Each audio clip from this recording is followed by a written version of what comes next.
समय की बात है। राजा कृष्णदेव राय विजयनगर में दरबार लगाकर बैठे थे।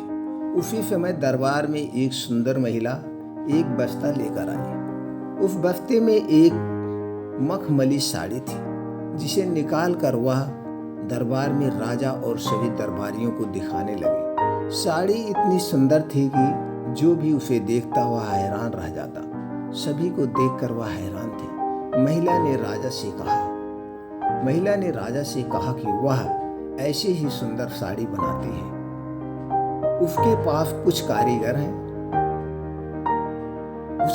कुछ ढेर सारे कारीगर हैं जिससे वह काम करवाती है, जो अपने गुप्त कलाओं से इस साड़ी की बुनाई करते हैं। उसने राजा से निवेदन किया कि अगर राजा उसे कुछ धन दे तो वह उनके लिए भी ऐसे ही साड़ी बनाकर दे देगी। राजा कृष्णदेव राय ने महिला की बात मान ली और उसे धन दे दिया। महिला ने साड़ी तैयार करने के लिए साल का समय मांगा। इसके बाद वह महिला साड़ी बुनने वाले अपने कारीगरों के साथ राजा के महल में रहने लगी और साड़ी की बुनाई करने लगी। इसी दौरान उस महिला व कारीगरों के खाने पीने से लेकर तमाम खर्चे राजमहल ही उठाता था। इसी तरह साल का समय निकल गया। फिर राजा ने अपने मंत्रियों को उस साड़ी को देखने के लिए उस महिला के पास भेजा। जब मंत्री कारीगर के पास गए तो वह देखकर हैरान रह गए। वहां दो कारीगर बिना किसी धागे व कपड़े के कुछ बुन रहे थे।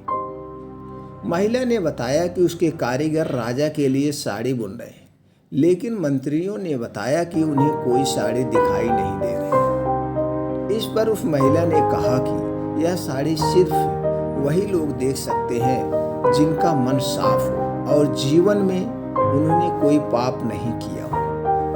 महिला की यह बात सुनकर राजा के मंत्री परेशान हो गए। उन्होंने बहाना बनाते हुए उस महिला से कहा कि उन्होंने वह साड़ी देख ली है और वो वहां से चले गए।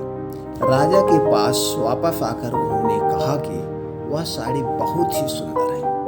राजा इस बात से काफी खुश हुआ। अगले दिन उन्होंने उस महिला को वह साड़ी लेकर दरबार में हाजिर होने का आदेश दिया। वह महिला एक बक्सा लिए हुए अपने कारीगरों के साथ अगले दिन दरबार में आ गई। उसने दरबार में बक्सा खोला और सबको साड़ी दिखाने लगी। दरबार में बैठे सभी लोग बहुत हैरान थे, क्योंकि राजा समेत किसी भी दरबारी को कोई साड़ी नहीं दिखाई दे रही थी। यह देखकर तेनालीराम ने राजा के कान में कहा कि उस महिला ने झूठ बोला है, वह सभी को बेवकूफ बना रही है। इसके बाद तेनालीराम ने उस महिला से कहा कि उन्हें यह दरबार में बैठे किसी भी दरबारी को यह साड़ी दिखाई नहीं दे रही है। तेनालीराम की यह बात सुनकर महिला ने कहा कि यह साड़ी सिर्फ उसी को दिखाई देगी जिसके मन साफ होंगे और जिनने कोई कभी जिंदगी में पाप नहीं किया हो।